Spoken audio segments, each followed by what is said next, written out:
食材セレクトの確率分析進んでる。ジャスパルと申します。皆さん食材セレクトしていますでしょうか？大半のプレイヤーは一度もお目にかかったことすらないんじゃないかななんて思うんですが、デカ盛り料理ウィークで登場したクチートも持っている食材セレクト S、 かつて闇カラスたちの強運食材セレクト S のざっくり考察動画もアップしたんですが、強運の夢のかけらの選択率など各種分析だいぶと進んでいるようで、食材セレクトについて今一度掘り下げて理解していきたいなと思います。ちなみに強運、やっぱり夢のかけらが強いっぽいです。それでは参ります。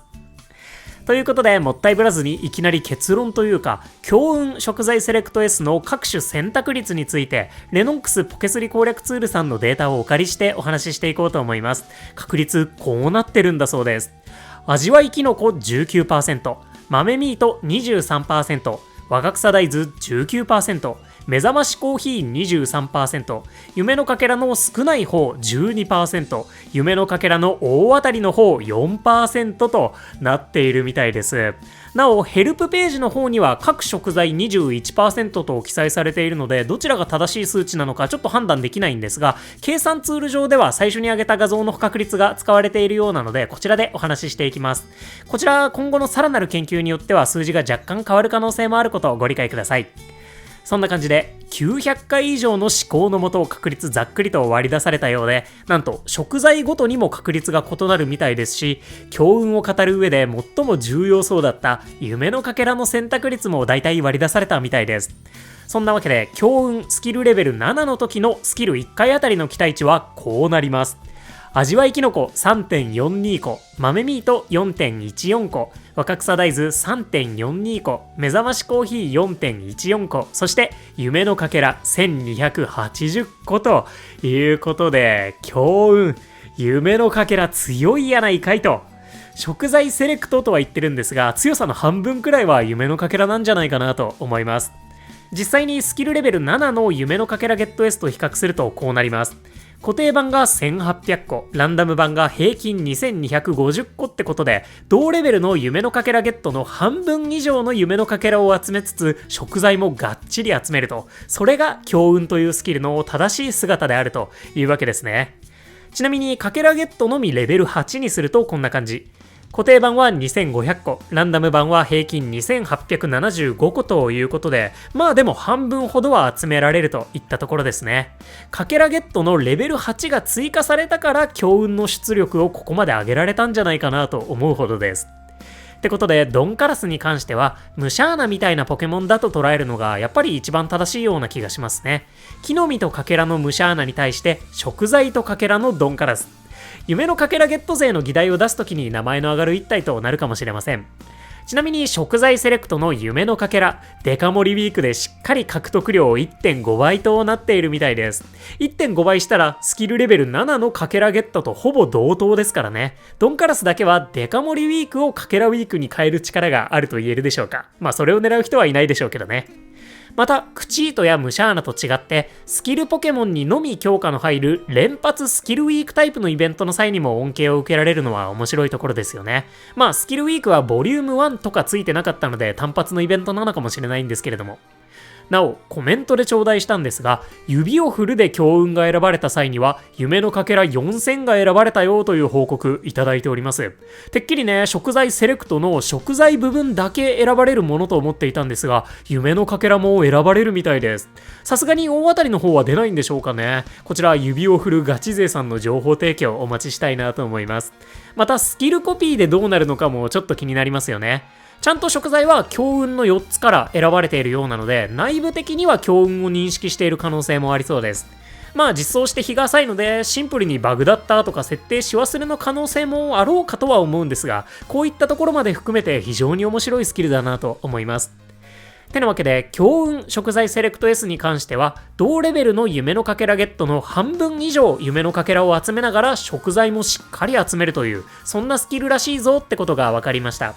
で、面白いのは食材ごとにも確率が違うっぽいこと。まあこれはこっちのページを信用するなら同一の確率となってしまうんですが、このページでは豆ミートと目覚ましコーヒーが 23% で、キノコ大豆が 19%、4% も高くなっているということで、4% って夢のかけらの大当たりと同じですからね。何かしらデータ収集段階で優位なデータの差があったことと思ってしまいます。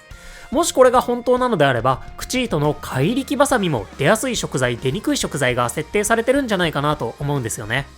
強運の時点では目覚ましコーヒーは集めやすいので、エナジーが高い食材が確率低いってわけでもなく、ドンカラスの第二食材になっている若草大豆が確率高いってわけでもないので、これだけだと法則性はいまいちわかりませんね。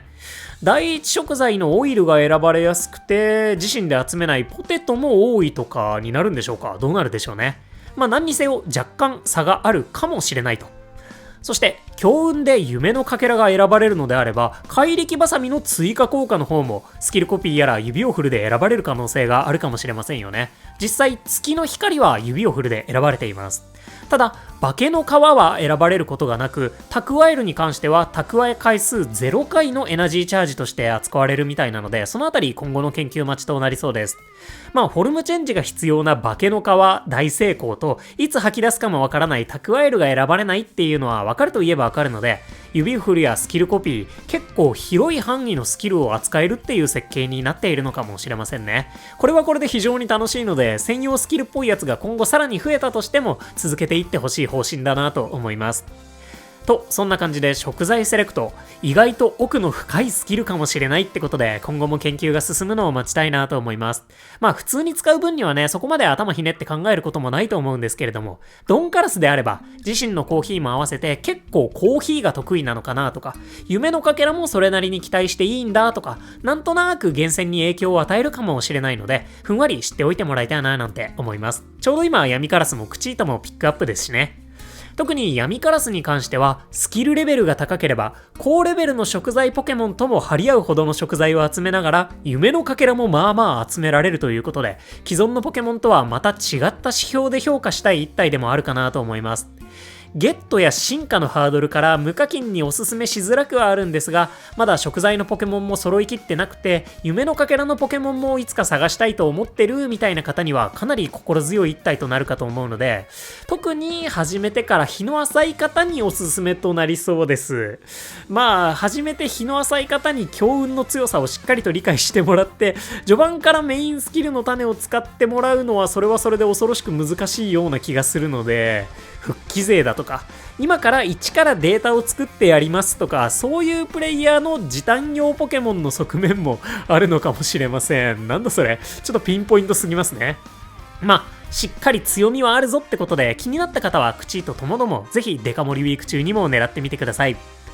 それでは最後に計算ツールで強運のドンカラスと夢のかけらゲット S のポケモンたちを比較して終わりたいと思います。ってことでメジャーそうなこの5体に集まってもらいました。左からドンカラス、ムシャーナ、ルカリオ、マルノーム、そしてヒーラーのサーナイトです。全員レベル60、スキルレベルマックス。ムシャーナのみ木の実の数 S で、他はスキル確率アップ M を持たせています。睡眠時間9時間3食付きです。夢のかけらの獲得期待値は、ドンカラス6836個、ムシャーナ7039個、ルカリオ11748個、マルノーム14870個となりました。まあ、かけらだけ見ればやっぱりマルノームが最強となるんですが、ドンカラスはスキルレベル7かつ食材が80個ほど追加でついてきます。そう聞くとイカれてるような感じしますよね。まあ、ゲットしづらく闇の石も必要なので、これだけ強いのも納得って感じではありますかね。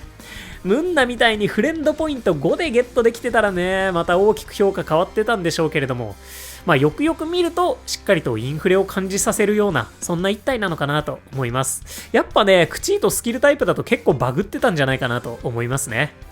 なおドンカラスはダークライとも相性いいですし、もしかしたら EX モードでは相当強いみたいな、そんな評価を受けたっておかしくないような気がするんですが、まあそのあたりは詳細待ちといったところでしょうか。といった食材セレクトの研究が進んでいた件でした。まだね、クチートについてはだいぶと研究待ちとなるかなと思うんですけれども、今後も動向を追っていきたいなと思います。皆さんは食材セレクト、そして闇カラスやクチートの評価いかがでしょうか？特に評価変わらないですかね？ぜひね、意見感想何でもお待ちしております。ということで、ここまでご視聴いただきまして誠にありがとうございました。お相手パルでした。よろしければ動画にグッドを押していただけますと動画制作の励みとなります。いつも本当にたくさんの応援ありがとうございます。それでは始まったばかりのデカ盛り料理ウィーク、皆さんに素敵な出会いがあることを願っております。今日も元気にいってらっしゃい。またね、バイバーイ。